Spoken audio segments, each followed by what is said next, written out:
அதாவது ஒரு லூஸ் க்ரௌட்னா அந்த இடத்துல வந்து ஒரு 10 ஸ்கொயர் ஃபீட்டில் ஒரு ஆள் நிற்கலாம். அடுத்து ஒரு ஸ்டாண்டிங் க்ரௌட்னா ஒரு 6லேருந்து 7 ஸ்கொயர் ஃபீட்டில் ஒரு ஆள் நிற்கலாம்.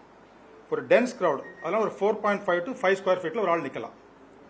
ஸோ இது நம்ம கால்குலேட் பண்ணி பார்க்கும் பொழுது அதே மாதிரி அந்த க்ரௌடுடைய கேரக்டர் ஒரு low risk, moderate, high risk, இது மாதிரி பல கேட்டகரிஸ் இருக்குது. பொதுவாகவே ஒரு லோ ரிஸ்க் க்ரௌடுன்னா ஒரு போலீஸ்மேன் ஃபார் 250 to 300 பீப்புள், அதான் லோ ரிஸ்க் கொடுக்கக்கூடிய பந்தோபஸ்து. அடுத்ததாக மாடரேட் ஸ்கேல் இருந்ததுன்னா 1 policeman for 100 to 150 people. High ரிஸ்க்னா 1 policeman for 50 people.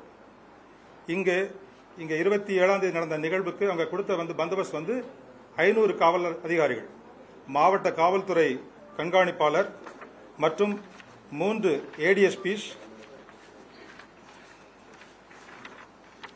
4 DSPs, 17 inspectors, 58 sub inspectors, மீண்டும் எல்லாம் சேர்த்து மொத்தமாக 500 போல ஒரு ஸ்ட்ரென்த் கொடுத்துருக்காங்க. இந்த ஐஜி சென்ட்ரல் ஜோன் இங்கே தான் கேம்ப் பண்ணிட்டு இருக்காங்க. அன்னைக்கு ஐஜி சென்ட்ரல் ஜோன் இங்க கேம்ப் பண்ணி ஃபுல்லாக மானிட்டர் பண்ணி வாட்ச் பண்ணிட்டு இருக்காங்க பட்டியல கம்ப்ளீட்டா.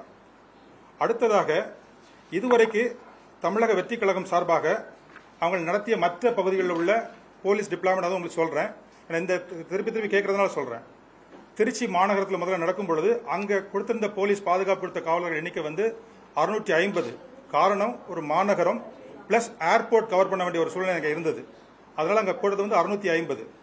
அடுத்ததாக அரியலூர் மாவட்டத்தில் மொத்தம் கொடுத்த காவலர்களுடைய எண்ணிக்கை 287. பெரம்பலூர் மாவட்டத்தில் 400